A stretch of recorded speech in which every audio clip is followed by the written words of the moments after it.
Transfer of Power, India. Welcome back to VMMARR, where we explore the fascinating world of science and history.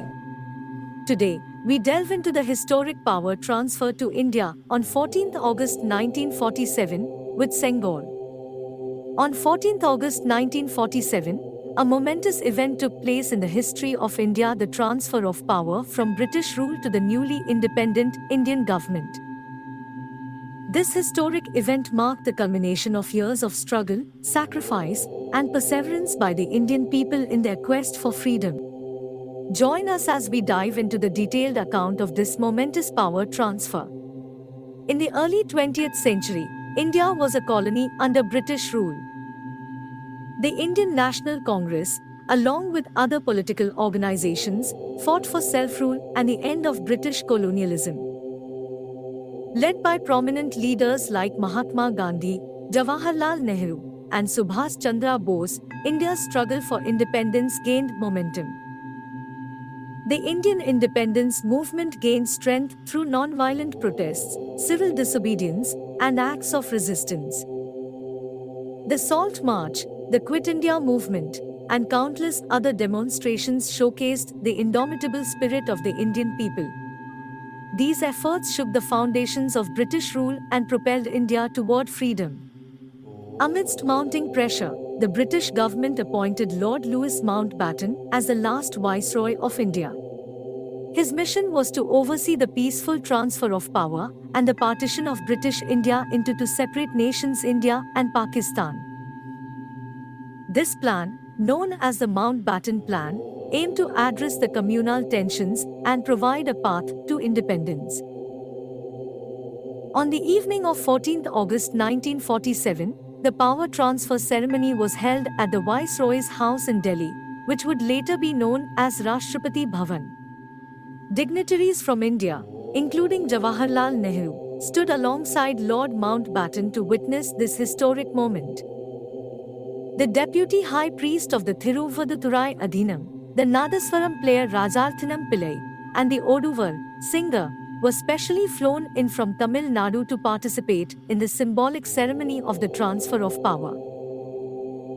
They carried a Sengol with them, which was given to Lord Mountbatten by the priest and then taken back. As midnight approached, Jawaharlal Nehru, the first Prime Minister of India, stood before a jubilant crowd and delivered his iconic speech. With a mix of joy, hope, and responsibility, Nehru declared India's independence and outlined the country's vision for the future. Following Nehru's speech, the Indian national flag, adorned with the Ashoka Chakra, was unfurled for the first time as a sovereign nation. The crowd erupted in cheers as they joined in singing the national anthem, their hearts filled with pride and a sense of newfound freedom. While the power transfer marked the birth of a free nation, it also brought along its share of challenges. The partition of India resulted in mass migrations and communal tensions, leaving scars that would take time to heal. Nonetheless, the Indian people showed resilience, unity, and determination in overcoming these obstacles. But amidst all these historic events, there was one symbol that stood out: the Sengol. A Sengol is a van-sized ornamented royal insignia carried by kings. As per Chola traditions, it handed over to the new king by the head priest to mark the coronation and transfer of power. Let's explore the significance of the Sengol and its role in India's fight for freedom. The Sengol gets its name from the Tamil word semmi, meaning righteousness. The Sengol is a remarkable symbol that embodies the spirit of India's fight for freedom. Let me take you back in time to 14th August 1947. The scene transitions to an iconic moment in Indian history. Pandit Jawaharlal Nehru, surrounded by senior leaders, stands on a stage before a massive crowd.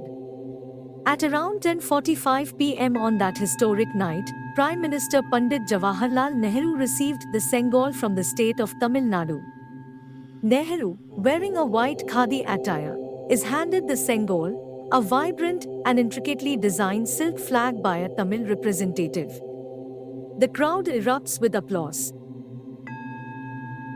It was a symbolic gesture, representing the transfer of power from British colonial rule to the hands of the Indian people. Nehru holds up the Sengol, and it flutters majestically in the night breeze.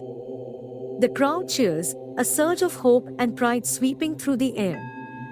This powerful moment marked the culmination of countless sacrifices, perseverance, and the unyielding spirit of the Indian freedom fighters.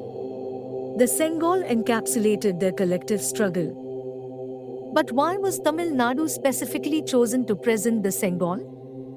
Tamil Nadu, with its rich history of nationalist movements and the strong presence of leaders like C. Rajgopalachari and E.V. Ramsamy Periyar, played a significant role in India's freedom struggle. By presenting the Sengol, Tamil Nadu conveyed its solidarity and commitment to the cause of independence.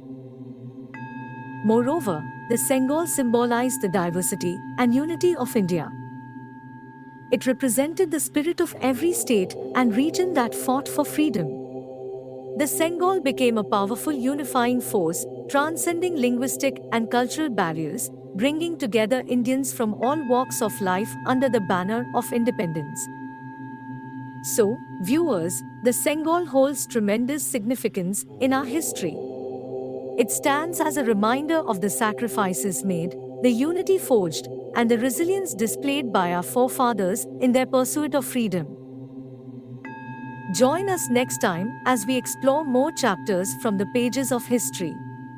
Until then, remember the power of unity and the strength of a nation determined to be free.